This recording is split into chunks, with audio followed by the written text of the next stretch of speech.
En esta oportunidad vamos a tocar uno de los tópicos más importantes de los últimos tiempos en la modernidad de la medicina. Nos referimos al consentimiento informado.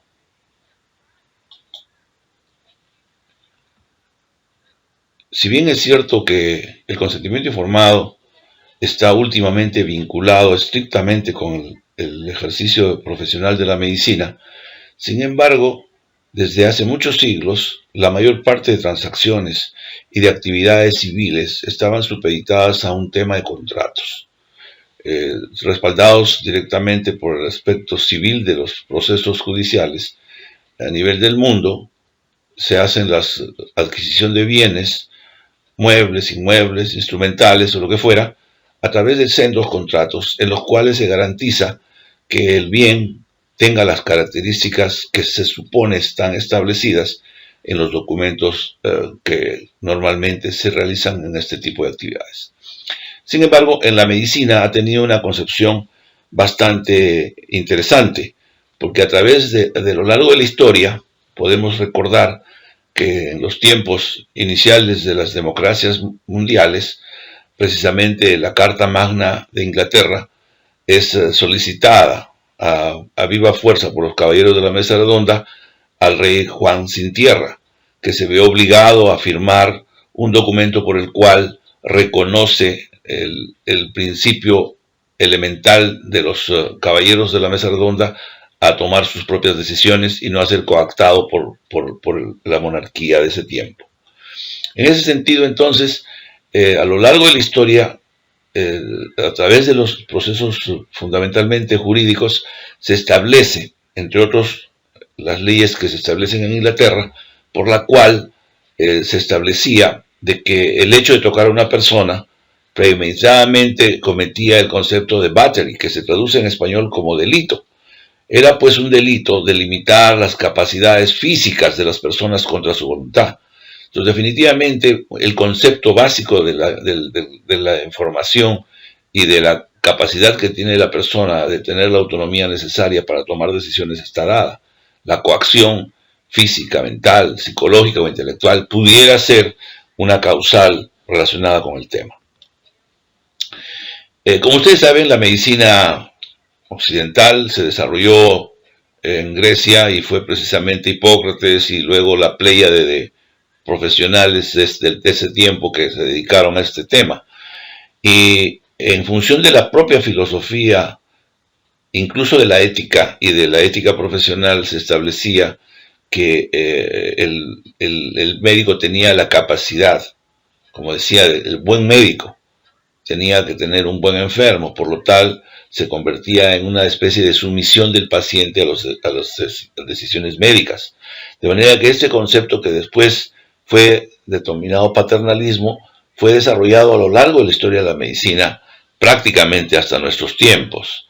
El enfermo, considerado como un ser infirme, falto de firmeza, no tenía la capacidad moral para tomar decisiones. Por lo tanto, se asumía que una buena preparación, una buena intención y un buen deseo del médico de curar a su paciente eran suficientes para realizar las actividades vinculadas al diagnóstico y al tratamiento.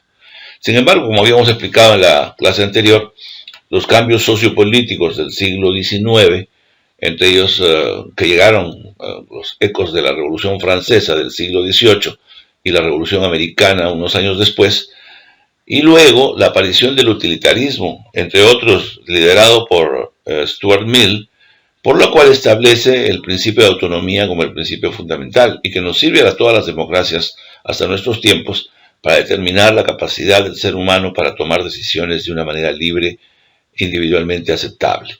De hecho, Stuart Mill manifestaba que era una potestad de los individuos decidir libremente mientras no se interfiera en el proyecto vital de sus semejantes. De manera que él estaba dando al ser humano la capacidad innata de la libertad para tomar decisiones. Es por ello que es conocido que existen pocas profesiones en el ámbito del saber universal en las cuales una persona puede tocar a otra persona sin cometer ningún tipo de delito.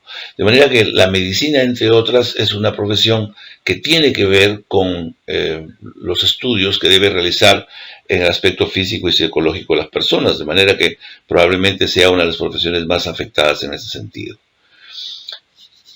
Si bien es cierto de que el consentimiento informado tiene varias raíces, probablemente una de las más fuertes y que tenga una de las llamemos representatividades mayores, es el famoso Código de Nuremberg. Recuerden ustedes, lo habíamos visto, al término de la Segunda Guerra Mundial se realizó el juicio de Nuremberg. Y en el juicio de Nuremberg hubo un grupo de profesionales médicos que se les denominó el juicio de los doctores. Y este juicio de los doctores precisamente fue para sancionar a aquellos médicos que habían tomado participación en experimentos en seres humanos y otras situaciones agravantes de las personas. En ese sentido, como respuesta, aparece el Código de Nuremberg y que establece en su primer artículo la necesidad de contar con un consentimiento voluntario de las personas como elemento absolutamente esencial. De manera que con este enunciado probablemente ya tenemos de una manera muy clara cuál es el concepto que debemos tomar en medicina para aplicar respecto a las voluntades de los pacientes para actividades relacionadas con la medicina en sí. Después, en los tiempos modernos, con el advenimiento de los cambios sociales, de los derechos civiles y otras manifestaciones que reivindicaron a las minorías, al género femenino y otras importantes avances, permitieron aparecer numerosas cartas en diferentes países. Entre las destacan la Carta de los Derechos de la Comisión Conjunta de la Acreditación de Hospitales de Norteamérica en el año 1970. Y probablemente otra de las muchas muy importantes es la Carta de Derechos de los Pacientes aprobada por la Asociación Médica Americana de Hospitales en el año 73. Pero probablemente la que más nos ha dado una pista, nos ha vinculado al tema del consentimiento informado, sea la Declaración de Lisboa sobre los derechos de los pacientes, dada en 1981 en Portugal. Esta declaración indudablemente no tuvo una referencia directa al consentimiento informado, pero sí dio la estructura del mismo, por la cual el paciente tenía derecho a tomar decisiones, que el médico debería informar las consecuencias de sus acciones, que en los casos especiales de pacientes adultos y con la disposición mental estaban en el derecho absoluto de dar dar a las propuestas de diagnóstico y tratamiento, y asimismo contar con la información necesaria para tomar decisiones y poder hacer las preguntas correspondientes sobre sus problemas a los médicos tratantes.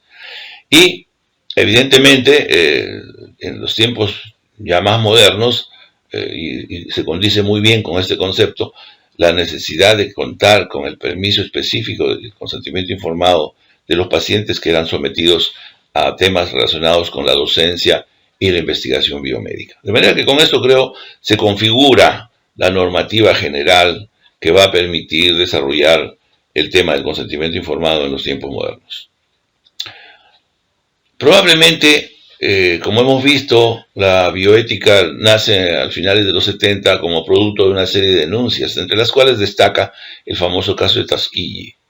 Recuerden ustedes, este es un experimento que se realiza en un grupo de afroamericanos sobre un seguimiento de enfermos con sífilis. Este estudio, que debería durar 5 años, se prolongó hasta 30 años. Y el problema principal es que las personas involucradas no tenían un conocimiento claro de lo que se le estaba realizando. Por lo tanto, había una carencia de consentimiento informado. Además de esto, podemos considerar que la mayor parte de estas personas, minoría racial en ese tiempo, también estaban comprometidas con un nivel cultural muy bajo, y sobre todo porque la mayor parte de ellos eran pobres. De manera que en este sentido, este experimento sí fue un paradigma muy importante que se tuvo que tomar en cuenta luego para considerar la aparición de la bioética y la aparición con ella de los principios bioéticos que hoy día nos permiten de alguna manera enmarcar el problema del consentimiento informado. Pero además de ello, ya en la práctica médica, sobre todo en Estados Unidos, de inicios del siglo, mucho antes de la bioética, en Nueva York hubo un famoso caso. En 1914, una señora llamada María Schollendorf había sido sometida a un estudio realizado bajo anestesia, en la cual el médico, por su consideración clínica, determinó el retiro del órgano que había sido sometido a examen. Esto lo hizo porque a criterio médico pensó que era lo más útil para la paciente. Sin embargo, la paciente hizo un reclamo muy airado por no haber permitido la ablación de su órgano sin su consentimiento. Y esto fue llevado a las cortes judiciales.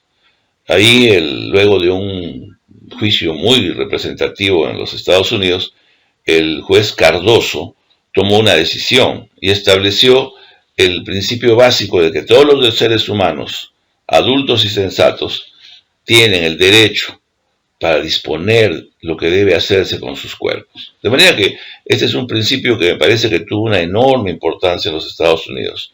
Y lo que es más, sancionaba al cirujano con una penalidad, porque se establecía que esto era un equivalente a un delito, y como en el caso del battery comprometía a una agresión, es decir, a un delito, por lo cual el médico se hacía responsable por los efectos del caso que se produzcan como consecuencia de los hechos asumidos por el médico sin la autorización de los pacientes.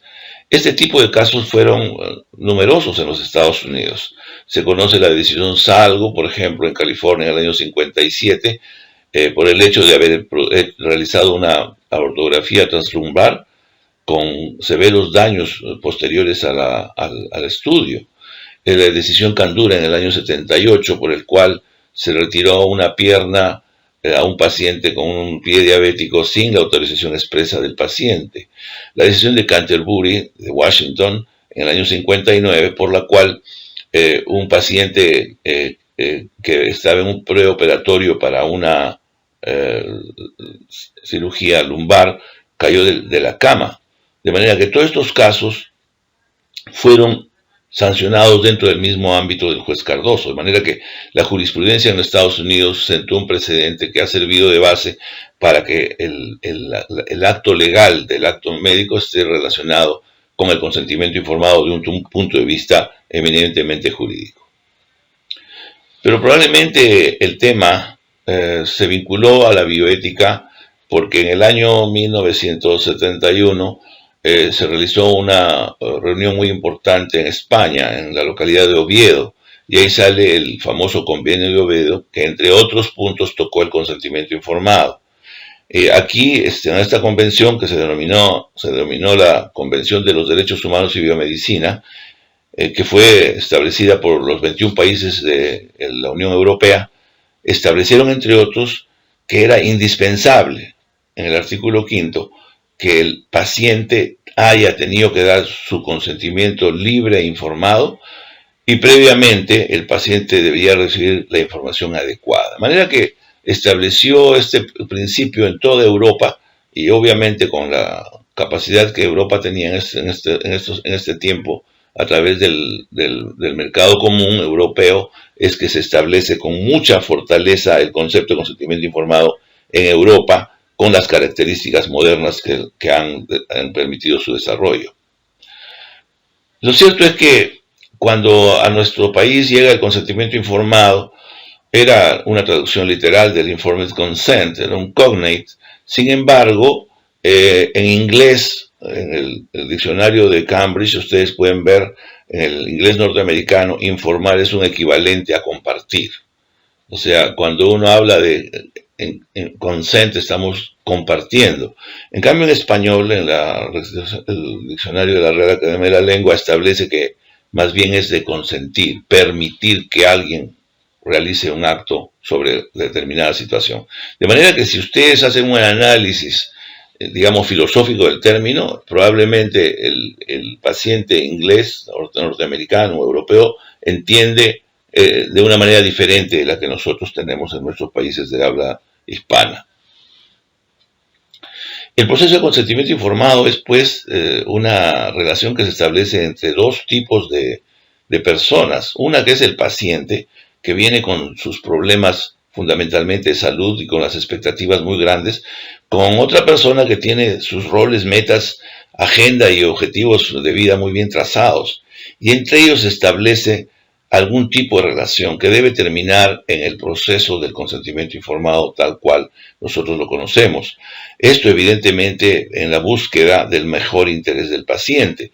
De manera que esta situación de consentimiento informado se produce como una final de una capacidad de comunicación entre dos extraños que tienen un plan de acción que solamente beneficiará el mejor interés del paciente y permitirá alcanzar los objetivos que el paciente se plantea como un derecho primario de su situación de salud. En el Perú, el consentimiento informado ha sido desarrollado a lo largo de la historia. Ya hemos mencionado los antecedentes previos del juicio Nuremberg, la declaración de Helsinki y probablemente el reporte Belmont, que han sido los temas más importantes que han surgido. En el Perú, en el año 1997, la Ley General de Salud reemplaza al Código Sanitario anterior. Si bien es cierto que el Código Sanitario era un código bastante avanzado, realizado durante el gobierno de Velasco Alvarado, esta nueva Ley General de Salud era más bien un compendio de los cambios mundiales, fundamentalmente de España, que reconocían, entre otros, el tema del consentimiento informado. Ya el consentimiento informado se establece en 17 puntos de la Ley General de Salud y se perfila como una nueva relación médico-paciente que no se había realizado en los 200 o 300 años de historia republicana. Luego, el Código Ética del Colegio Médico del Perú, el segundo del año 2000, ya incorpora el consentimiento informado como un tema relacionado con la ética. El Instituto Nacional de Salud, en el año 2004, establece el reglamento de ensayos clínicos, que establece, entre otros, la preeminencia del consentimiento informado para la investigación biomédica. Este es un punto sumamente importante porque además de reconocer al consentimiento informado como una situación válida, le da las características y la obligatoriedad de realizarse en todos los casos, de manera que todos los pacientes que entran a una investigación deberían referir a un consentimiento informado detallado, que generalmente son más de 10 páginas. Luego, el Código Ética del Colegio Médico del Perú, la revisión del año 2007, establece el consentimiento informado de una manera definitiva y le da las características actuales, o sea que lo vincula directamente como un tema legal y ético, de manera que exige de los médicos su cumplimiento discrecional de la mejor categoría. Luego aparece la norma técnica de la historia clínica en el año 2006, que determina cuáles son las características que debe tener como documento la historia clínica y establece el consentimiento informado como uno de los elementos centrales que no existía antes de esta dación de este reglamento. Y el reglamento ha sido modificado y ha aparecido una nueva ley sobre los derechos de los usuarios en salud. Esta es una ley muy especial porque a nivel mundial existía siempre, en la mayor parte de países, la ley de los derechos de los pacientes. Y este reglamento es una aplicación de esta normativa internacional aplicada en el Perú y que se denomina pues el reglamento de los derechos humanos de las personas usuarias en salud. Y yo creo que con estas consideraciones el aspecto histórico, ético y legal del consentimiento informado queda completamente establecidos para el ejercicio de nuestros tiempos. Este marco legal, entonces, resume una serie de situaciones que incluyen normas éticas y legales, de manera que hoy en día tenemos un sustento de este tipo que permitirá que el consentimiento informado sea tomado como un elemento central del proceso en la relación médico-paciente. El informe del CONSENT, entonces, el consentimiento informado en su versión hispana ha sido aplicado prácticamente en casi todos los hospitales de nuestro país. Hay una difusión importante a través de información que se está cada día enfatizando más en la relación médico-paciente, el derecho del paciente a ser informado, el consentimiento informado y la capacidad que tiene el paciente para tomar y determinar en su incumplimiento denuncias sobre este tema, y para eso se ha creado Su Salud, de manera que con todos estos conceptos creo que el consentimiento informado se genera como una responsabilidad primaria del paciente, del médico para con su paciente. Los derechos del paciente, pues, que ustedes ya pueden colegir son muchas y ya ustedes los consideran como una situación de nuevo cuño en la atención, sobre todo en los hospitales de salud pública, donde el trato no siempre está a la altura del trato que se da en algunos centros privados, como en las clínicas. De manera que el consentimiento informado debe tener las características necesarias para que en respeto de los derechos de los pacientes, éstas sean aplicadas de una manera categórica y fundamental. Para completar todo este circuito, recuerden ustedes que la bioética que aparece en los años 70, fines de los 70, con el reporte Belmont, se consolida en el año 2005 a través de una normativa que le da a la UNESCO, que es las Naciones Unidas para la Cultura, como a la difusora de los conceptos. Por alguna razón, entendámoslo, la Organización Mundial de la Salud, que era quien le correspondía a través de la Organización Panamericana Sanitaria y todas las agencias relacionadas con salud, le da a la UNESCO el imperativo para que difunda la bioética como una situación central de los derechos humanos, y específicamente aplicados en salud. Y en su normativa establece con claridad, en el artículo 6, la necesidad de que los actos médicos éticos deban contar con un consentimiento informado expreso y la capacidad de revocar.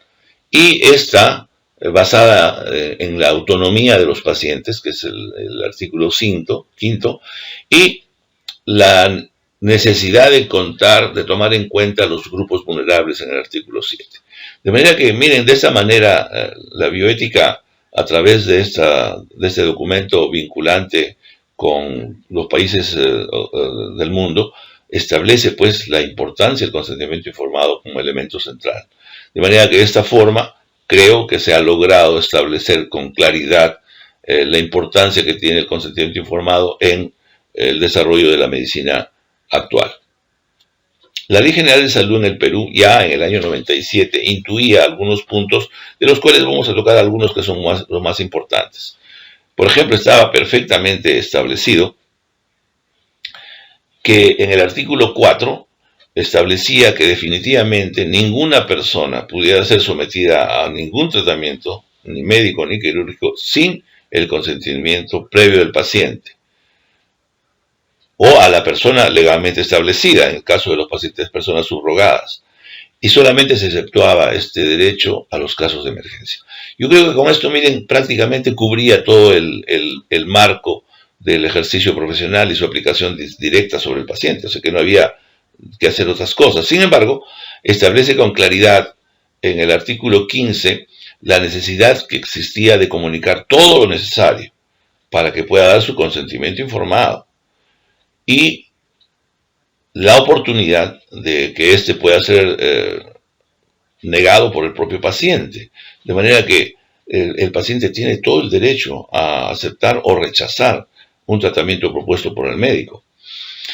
Evidentemente, la Ley General de Salud aplicaba esto en un tema que era en estos años de vital importancia y que sigue siendo el tema de la reproducción humana. Por lo tanto, establecía el derecho de las personas al acceso irrestricto de todos los procedimientos relacionados con la reproducción humana.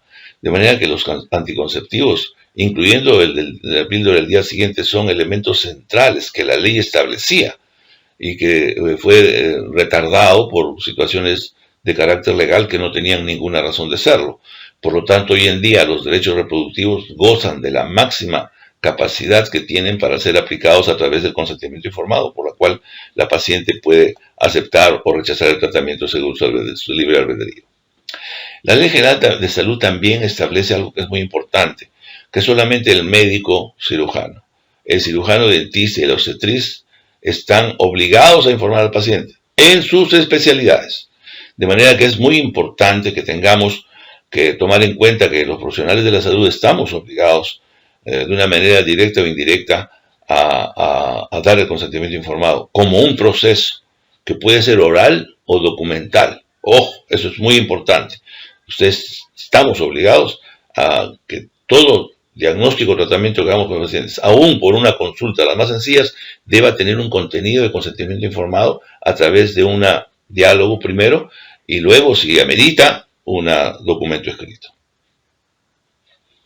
De manera que el artículo 15 de la Ley General de Salud establece con claridad a que el paciente tiene derecho a no ser sometido sin consentimiento informado a los fines docentes. Miren ustedes, la importancia que para que se cumpla esta norma, toda historia clínica de los pacientes de hospitales públicos o privados donde exista docencia deba contar un documento por el cual se da el permiso explícito del paciente para que se pueda, a deseo de él, hacer interrogatorios o procedimientos de diagnóstico en los pacientes. Esto es muy importante, sobre todo en los hospitales públicos. Y también al no ser objeto de experimentos, de medicamentos o de tratamientos. Esto sí es muy importante, porque ha sido muy común en los tiempos pasados, antes de las normas, que los médicos utilizaran tratamientos de acuerdo a modas, a sugestiones a veces no bien reguladas, de manera que me parece que hoy día es totalmente vigente esta inciso de la norma. En el año 2008 es publicada un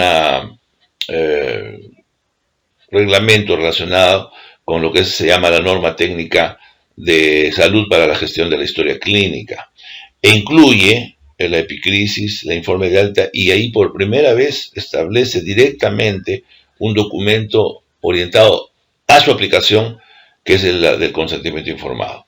De manera que aquí dan los datos necesarios, básicos, que me han permitido entender la importancia. Y entre otros, hace una definición que me parece que no difiere de las que ya se han hecho antes en otros países y en otras latitudes, en las cuales el consentimiento informado es, pues, la conformidad expresa de un paciente a recibir o rechazar una atención médica en forma libre, voluntaria, consciente, que cualquier profesional autorizado le brinde, y después de esta información recién se dé el permiso para la realización del procedimiento.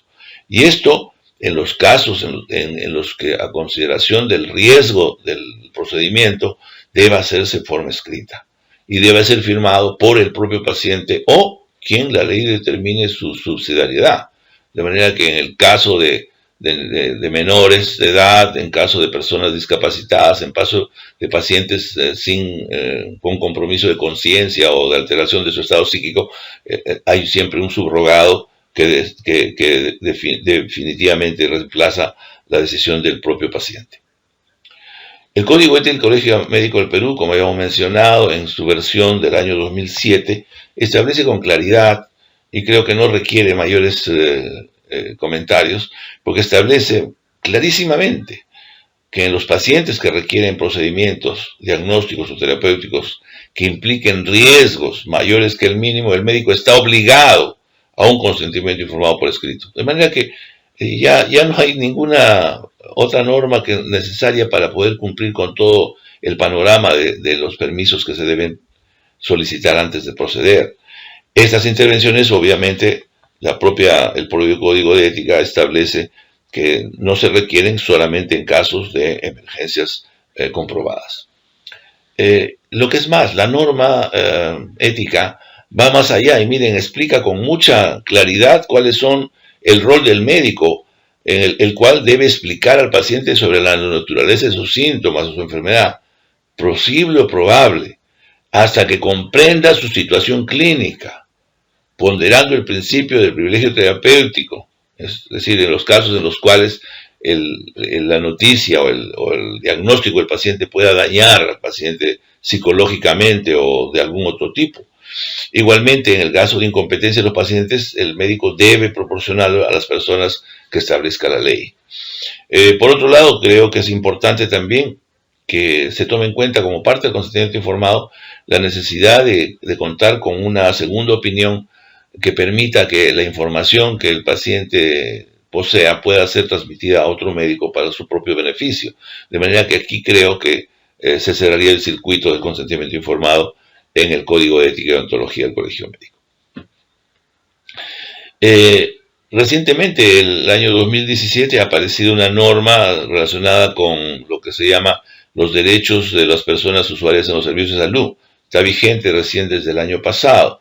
De manera que ya esta norma ha permitido permitir que el consentimiento consolide los conceptos básicos que se estaban requiriendo. El derecho de otorgar o negar su consentimiento informado, el derecho a la información adecuada y la capacidad del paciente para tomar las decisiones, la necesidad de un documento que viabilice el proceso como parte de la historia clínica, formando parte directa de la historia clínica, y que es responsabilidad de las instituciones de salud donde se atienden a los pacientes para su cumplimiento.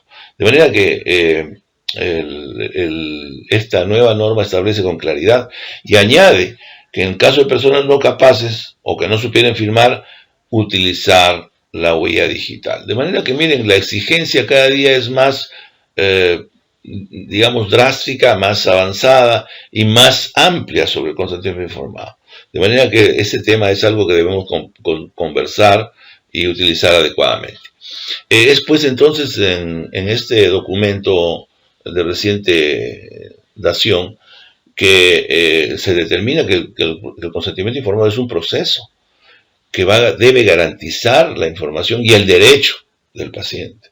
Igualmente debe ser documentaria y en los documentos debe estar bien redactado y deben ser específicos para cada caso de tratamiento, de manera que en muchos hospitales del Perú se usan patrones o formularios prefijados que no dicen nada, y eso lo podemos ver con facilidad ahora que acudamos a los centros hospitalarios. Y en el caso de las personas capaces, también ya se establece lo que hemos comentado en la lámina anterior, la necesidad de la huella digital. Y en el caso de los pacientes que se nieguen a aceptar, deben constar de igual manera con formatos o con información que deba ser sustentada y aplicada en la historia clínica correspondiente.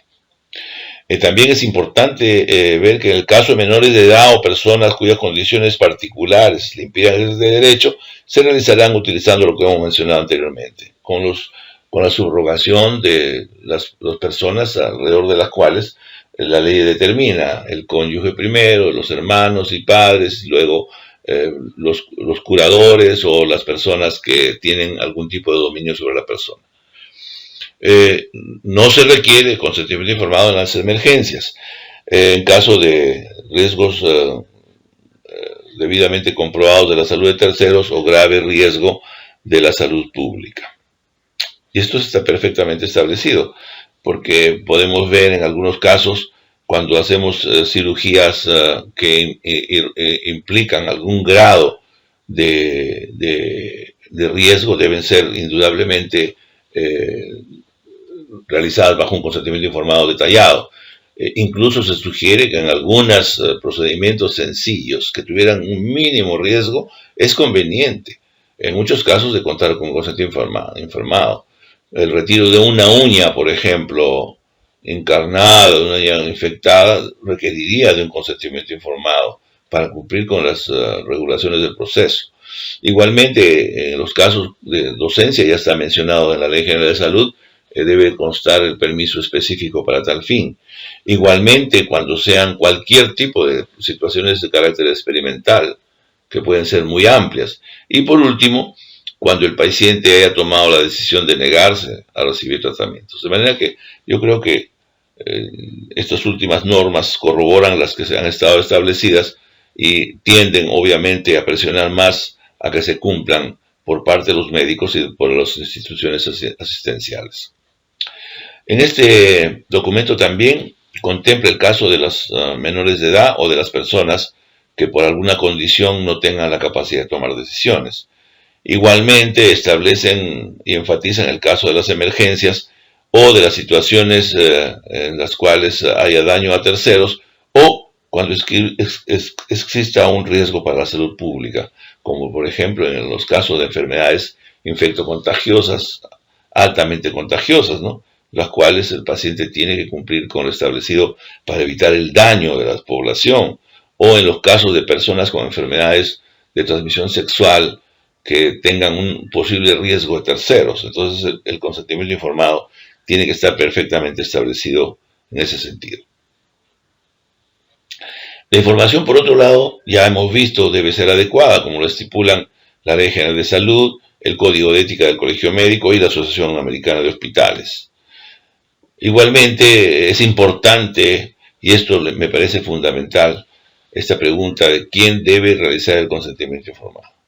Miren, la respuesta es simple, el médico tratante. Sin embargo, en hospitales de alto movimiento y de difusión de las responsabilidades a través de un mecanismo muchas veces que no permite que el paciente tenga una adherencia al médico de su preferencia, se producen entonces una serie de problemas.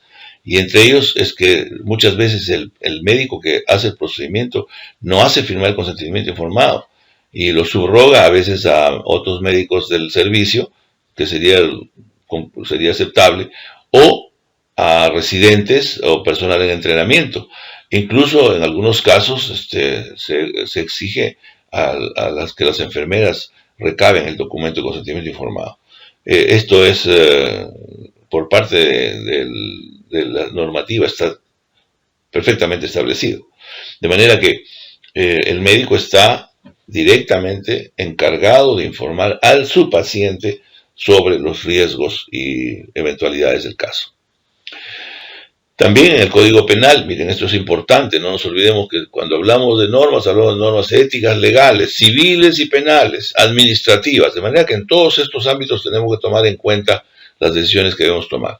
Y el Código Penal establece con claridad, estará exento de responsabilidad el que actúa con el consentimiento válido del titular de un bien jurídico de libre disposición. Y esto encaja perfectamente con la salud, que es un bien jurídico respaldado y controlado por la ley. Entonces, ustedes deben utilizar algunos flujogramas que permitan determinar qué es lo que deben hacer en una emergencia, en una situación de atención de pacientes respecto a ello. Entonces, este diagrama les puede ayudar, por el cual ustedes hacen sus preguntas y siempre van a estar orientados a que utilicen el nivel correspondiente y acudan a la persona o al sistema que le competa para realizar el problema. De manera que el paciente puede tomar la decisión, puede utilizarse los protocolos que están establecidos, puede buscar la representación de alguna persona subrogada o simplemente puede comunicar al fiscal.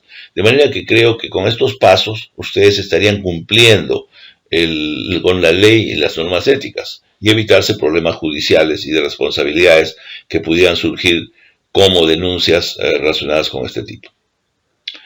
Ya se han hecho esfuerzos en el Perú para establecer el consentimiento informado, sin embargo, hay todavía muchas dificultades para su aplicación por diversas situaciones que habría que evaluar. Y creo que existen a veces por falta de información, otras por falta de tiempo, otras por falta de entendimiento de los propios médicos, también por falta de conocimiento de los pacientes y otros factores más que hacen que el consentimiento informado no se cumpla a cabalidad como está establecido claramente en las leyes. Este es un estudio muy sencillo que realizamos en el Hospital Sabogal para determinar si el consentimiento informado de un grupo de pacientes que habían sido operados en el hospital, cuál era la situación de su conocimiento después de la operación. Y resulta que era malo, miren ustedes, en el 69% de los pacientes, y solo regular en el 34%, y era óptimo solo en el 5%. De manera que ustedes deben considerar en qué medida estaban en este caso, incumpliéndose con las normas establecidas. Pero lo importante, más allá de que fuera una falla en la aplicación de la norma, es que en los pacientes que tenían educación primaria, comparados con la educación superior, en rosado se ve el mal nivel que habían alcanzado. En cambio, en los pacientes con educación superior habían alcanzado un mejor nivel.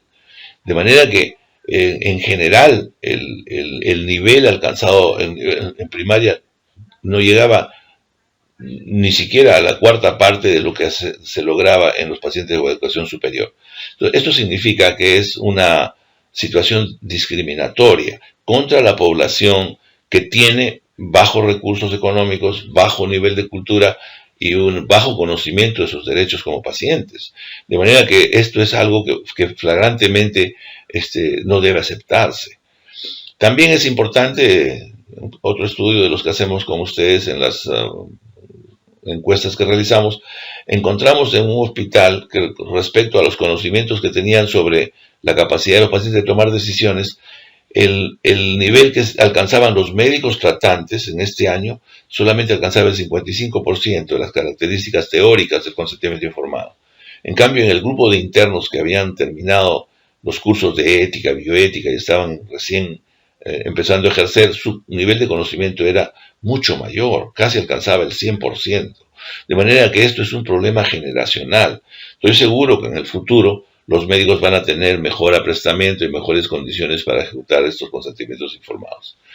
Les voy a enseñar 3 casos que me parece que son muy importantes y que nos van a permitir entender cómo es el consentimiento informado. Todos estos casos los hemos sacado de la práctica real a través de observaciones que hemos hecho en el Colegio Médico del Perú ante denuncias presentadas por pacientes respecto a problemas de salud.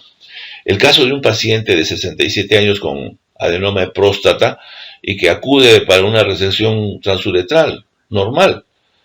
El paciente es abordado por el médico, quien le garantiza que la operación es prácticamente inocua, con el nivel de experiencia y con los mecanismos modernos para este tratamiento. Sin embargo, el paciente aparece con un problema de retención urinaria a pocos días de la operación, que sale con el retiro de la sonda, pero luego hace una nueva retención urinaria. Entonces el paciente obviamente denuncia al médico por incumplimiento de la promesa y de lo establecido, y se entra a un proceso de juicio. En el interín, otro médico o un cirujano atiende al paciente en otro centro hospitalario y lo opera de una estenosis uretral residual. De manera que, como ustedes ven, aquí la falla médica produce la queja del paciente y la respectiva denuncia al colegio médico. Lo interesante es que el consentimiento informado, como ustedes pueden ver de esta clínica feliz, es un consentimiento informado que realmente no tiene ninguna especificación respecto al diagnóstico y al tratamiento. De manera que, miren, con la letra del médico solamente se coloca lo que se iba a realizar, una resección transuretral de próstata. De manera que ese es todo el consentimiento informado que tenía el paciente. Entonces el paciente se queja, pues, y establece que todo lo que decía en este documento era una situación en términos generales, asumiendo que el paciente había recibido el tratamiento que se le había solicitado y que el tratamiento simplemente era una resección transuretral de la próstata. Como ustedes pueden ver en la ficha médica, cuando revisamos el caso, efectivamente el paciente había sometido a la operación, había tenido documentos que son los que se realizan en las clínicas privadas y que se cumplen con los estándares de la mayor parte de ellas. Las historias las hacen los internos o médicos jóvenes contratados. Y lo que sí llamaba la atención, que el consentimiento informado había sido otorgado por una enfermera a las 11 de la mañana y el acto operatorio había sido realizado a las 13 horas. De manera que cuando el paciente acude al colegio médico a hacer su denuncia, establece esta diferencia. Quiere decir que el consentimiento informado, pues, prácticamente fue tomado en la sala casi de operaciones. De manera que esto llama mucho la atención, porque el paciente tiene todo el derecho, indudablemente, a dudar de la capacidad del médico que no le explica lo respectivo. Y miren ustedes, la declaración del paciente establece con claridad de su puño y letra, ¿no? Y dice, me acerqué al comité de ética para exponer mi problema. Y él dice, ¿no? Claramente, el doctor fulano y tal no me explicó antes de la operación cuáles serían los posibles complicaciones o secuelas que podrían aparecer. O sea, miren, el paciente con claridad, con su letra en mano, escribe lo que estamos comentando. De manera que esto es claro. Y creo que aquí no se podía rebatir el médico nada porque lo estaba diciendo el paciente. Y luego él ya explica lo que él considera de su parte, ¿no? Dice, considero ya él con su conocimiento y con su erudición, dice, considero que hay dos momentos de la mala praxis. Dice, uno en el momento en que la operación se realizó, por la cual, dice, no tuvo el conocimiento necesario, y dos, que habiendo sido sufrido estos procedimientos no encontró al paciente. Ya le da una connotación pues que podía ser tomada incluso como una situación de abandono de paciente, descuido de paciente. Miren ustedes cómo se complican las cosas. De manera que de esta manera el médico también en su declaración en el Colegio Médico del Perú de puño y letra establece, ¿no? Y dice, el señor fulano de tal, persona ilustrada, fue también claro, se le explicó, firmó el documento y sin problema de su hospitalización. De manera que el médico, su palabra, establece con que de alguna manera sí había comunicado al paciente. Entonces, esta situación queda como una situación de dos personas, ¿no? Una persona que tiene una visión del problema y la otra que tiene otra visión. Entonces, es muy difícil juzgarlo. Sin embargo, el médico, miren en su descargo, dice, durante el paciente nunca ha sido desatendido. Otro médico que no lo informó, aquí sí hay una falta, miren ustedes, el otro médico que en vez de comunicarse con el médico, de hacer un rapport, conversar sobre la situación del paciente, lo opera creando en el paciente una situación indudablemente de angustia y de rechazo. De manera que miren ustedes, aquí un caso que es netamente de carácter de probable malpraxis o denuncia de malpraxis, involucra el consentimiento informado como un elemento central. De manera que tienen que tomar en cuenta la importancia que tiene, y los pacientes ahora no son fáciles de convencer. Este segundo caso también es un caso interesante. Es el caso de una señora de 57 años que acude por presentar un problema de una tumoración en la axila. La paciente lo único que manifestaba que 10 años antes había sido tratada de una enfermedad que decía que era una leucemia linfática, pero que se había curado, que había involucionado, que no le había fastidiado más. Y la paciente entonces, con la idea de que era un problema dependiente de mama, se le hacen todos los estudios necesarios que son negativos a una tumoración mamaria. Pero el médico, oncólogo, determina que era necesario extirpar el ganglio linfático para hacer el estudio respectivo, en vista de que la mamografía era negativa. De manera que en este sentido se le realiza una cirugía para extraer el ganglio, el mismo que es indudablemente sacado y llevado a anatomía patológica. Lo importante es que la paciente al día siguiente de la operación tiene dificultades para levantar la mano en extensión, queda la mano en flexión y se preocupa mucho de eso. Y el médico le dice, pues bueno, eso podía ser un problema de repente pasajero y que iban a ver de qué manera se podía ver esta situación.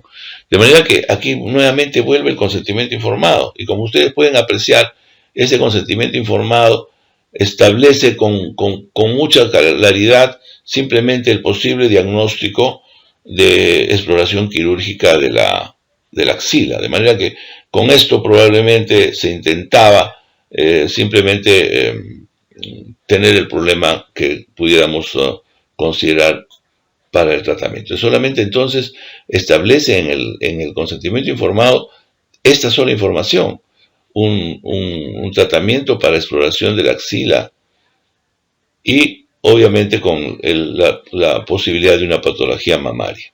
De manera que el médico creyó conveniente sacar el ganglio, creyó que había una relación con la mama, creyó que ahí podía encontrar el diagnóstico de la enfermedad de esta paciente. Sin embargo, la paciente al tener este problema de dificultad para levantar la mano, se le hace una electromiografía y se le encuentra que había tenido una seria lesión del nervio axilar correspondiente que le producía una parálisis del nervio radial. Y efectivamente, la paciente hace la queja correspondiente y en la descripción de la declaración establece con claridad, como ustedes pueden leer, dice, en el cual se puede apreciar que no me consta el consentimiento informado firmado por mi persona en donde se me indique sobre los riesgos y consecuencias de la intervención quirúrgica. Ustedes ya han visto la lámina anterior, ustedes han visto el consentimiento informado, que no dice nada, y aquí la paciente con claridad establece lo que ella cree que es la verdad de su problema, que no se había tomado en cuenta el problema de la intervención quirúrgica. De manera que en este sentido, el cirujano también hace su declaración en su letra de médico, establece, ¿no? Dice que el paciente había hecho una operación que se desarrolló con todas las formalidades del caso, respondiendo a la intervención. Y dio la información y que la paciente había tenido pues un problema que pensó que era pasajero, quizás de alguna lesión de algún tipo de nervio que se corta a veces en la cirugía. Sin embargo, la paciente después del estudio, acá está la transcripción como ustedes pueden ver, fue una tumoración, la operación fue laboriosa, se realizó dicha intervención respetando las estructuras nerviosas y vasculares. Sin embargo, la paciente al día siguiente padece parestesia en la mano y que queda como un problema el cual considera que es pasajero y le da tratamiento con rehabilitación. Y queda esperando el resultado de la anatomía patológica. Y la descripción de la anatomía patológica establece la presencia de lo que era un neurofibroma. Entonces el ganglio, supuesto ganglio, era un neurofibroma, que indudablemente por medio del cual pasaba el nervio radial, de manera que la raíz del nervio radial, de manera que al hacer la cirugía, la paciente quedó con esta secuela de mano en caída de gota que produce pues la reacción del nervio radial. Y el problema es que esta es una enfermedad definitiva, es un problema que ya queda sin lugar a tratamientos curativos. De manera que, como pueden ustedes ver, en un caso donde el médico probablemente tenía toda la buena intención, sin embargo, no hubo un consentimiento adecuado que predijera, aunque sea de alguna manera, que diera una pista para que la paciente esté alertada de que toda cirugía o toda situación de tratamiento pudiera ser potencialmente peligrosa, de manera que, como ustedes pueden ver, eso es algo sumamente interesante. Igualmente, el último caso que vamos a ver es el caso de una paciente que remitía al servicio de oncología de cabeza y cuello de un hospital público y que tiene una tumoración en la tiroides. Como ustedes ven en la patología que nosotros vemos en la clínica, es frecuente la aparición de tumoraciones a nivel de la tiroides. Y la mayor parte de ellas son pues adenomas y en algunos casos pueden ser carcinomas. En este caso, los estudios que se le realizaron por biopsia de aspiración mostraron que era negativo a células neoplásicas y que los estudios gamagráficos no mostraban mayor situación vinculada a la posibilidad de un cáncer de tiroides.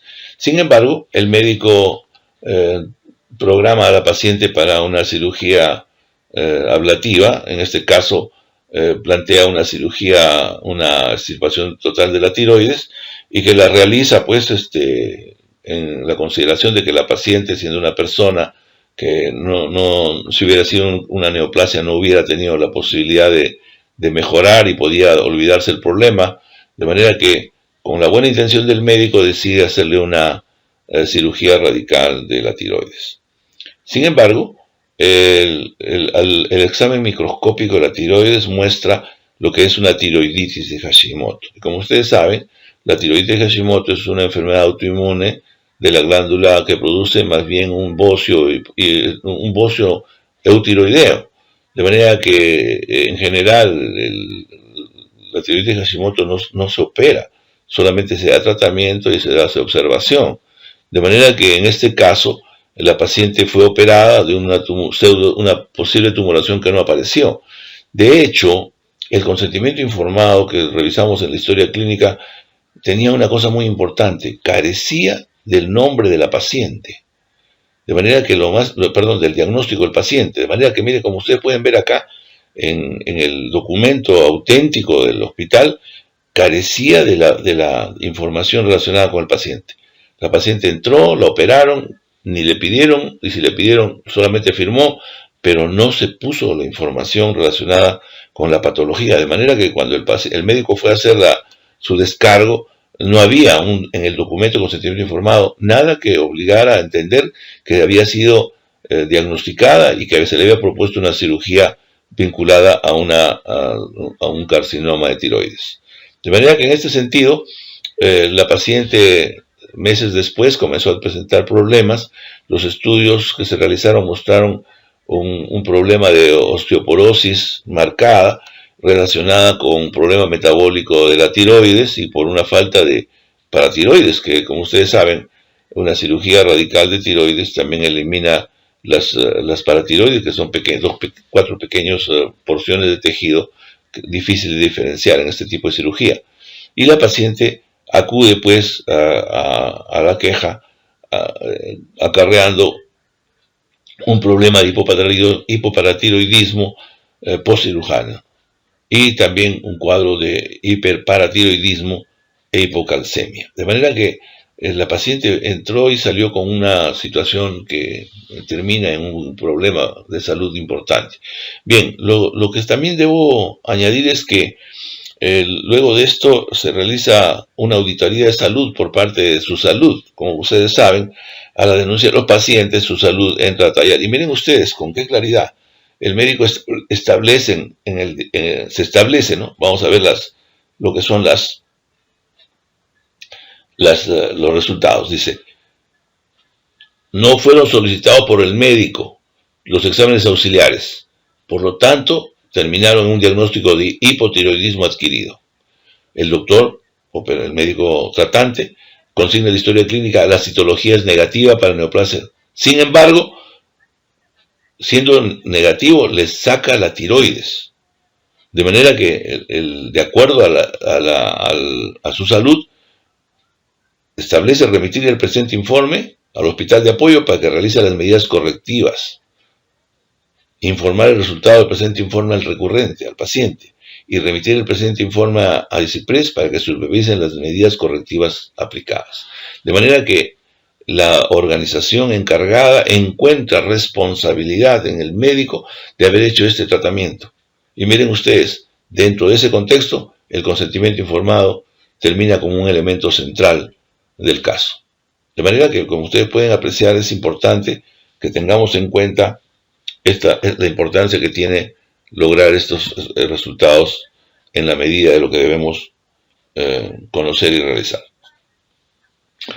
El descargo del médico establece, y miren cómo todas estas repercusiones que terminan a través de una supuesta malpraxis, a una denuncia del paciente, a un problema de salud de la paciente consecutiva a un problema derivado del tratamiento inadecuado de los pacientes. Y el médico dice, ¿no?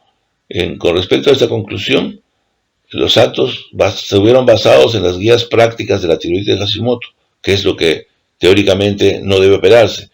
Es decir, se pretende utilizar la guía de práctica clínica de tiroiditis de Hashimoto de manera retrospectiva, cuando la guía de la práctica clínica que debe evaluarse para la acción médica debe ser la guía de práctica clínica de tumoración cervical o tumoración de tiroides.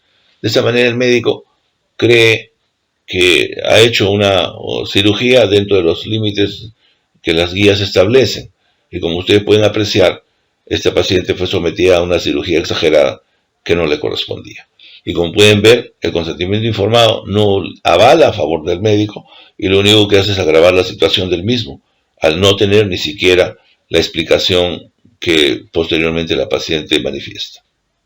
De manera, pues, queridos amigos, estamos en el siglo XXI, estamos en un cambio radical de la relación médico-paciente, estamos en el periodo del reconocimiento absoluto de los derechos de las personas, por lo cual los médicos tenemos que tener muchísimo cuidado para que la práctica clínica esté enmarcada dentro de lo establecido en las normas y éstas estén vinculadas estrictamente a los temas que, entre otros, están respaldados por el consentimiento informado debidamente y adecuadamente emitido y que sirve de respaldo para cualquier situación que en caso de complicaciones pueda avalar a favor del médico.